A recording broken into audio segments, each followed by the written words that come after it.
What's going on, everybody? Welcome back to the channel. I appreciate you stopping by, spending some time with us here on this beautiful afternoon here on planet Earth.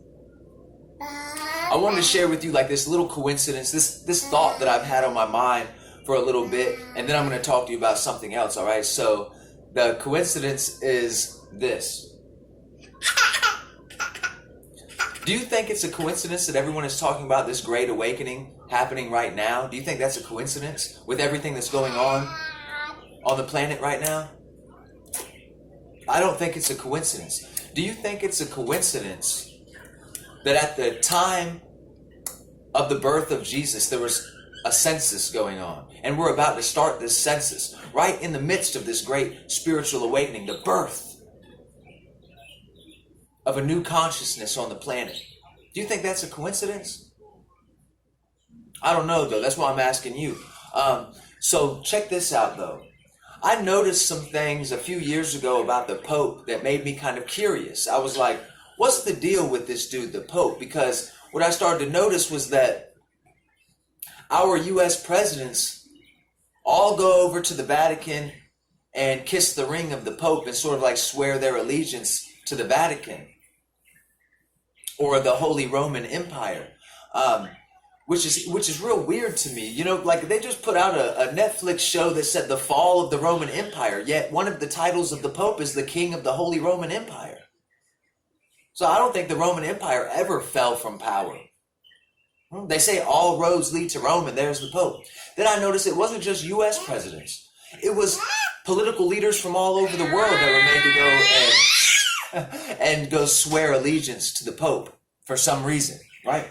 Then I noticed beyond politics that the world's spiritual and religious leaders also were made to go and swear their allegiance to the Pope and kiss this ring of the Pope. Why? Because the Pope is the king of the world. Do you know what they call the Pope? Check this out. They call the Pope the Vicar of Christ, which means the voice of Christ.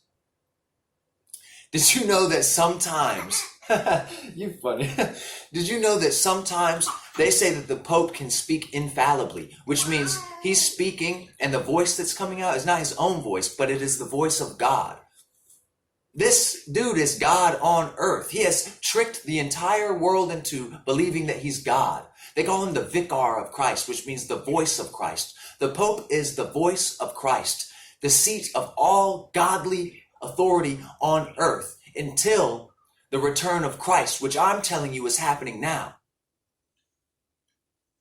And this also lets you know that the Pope is there by mistake. He's not supposed to be there. He's the other one, possibly, that they've been telling you about, right?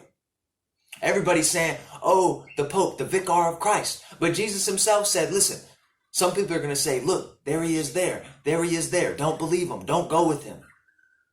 You see? Now check this out. Jesus fasted for 40 days and 40 nights out in the wilderness. And at the end of the 40 days and 40 nights of fasting, he was taken to the top of a mountain where he was tempted by Satan. And Satan showed Jesus all of the kingdoms of the world from the top of this mountain. He said, you see this? This is my kingdom. This is all in my power. And I will give it to you if only you bow down and worship me. And Jesus declined because he knew Jesus had made a different deal. Jesus had a prior engagement with God, not with Satan. But there are people who have taken that deal. There's only one way you become the king of the world and have that much power, by making that deal. And you know how you pay for it all? In blood. In blood. Did you know that it was the Pope, not this Pope? You have to understand this. The Pope isn't one person. We talk about the Pope like it's just one person, but the Pope is a title. So there have been many popes, right? But did you know that it was the Pope that signed off on the decree to start the transatlantic slave trade and the conquering of the New World? It was the Pope who said, by God, it was right to capture and enslave natives. Classified them as subhuman. That sounds real godly to me. But I'm telling you that they say that this individual who has fooled the entire world into thinking that they're God, they're not supposed to be there.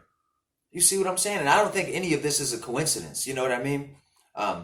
I don't think that any of the stuff that's happening right now is a coincidence. I don't even think that the Bible was written about things that happened 2,000 years ago. I think that it's more likely the Bible was written 2,000 years ago, but it was meant for you and I to read today to let you know what's going on in the world around you today. And that's heavy. That's heavy when you start looking into it like that, because you're right in the midst of something here. Anyway, until next time, I hope you continue to free your mind.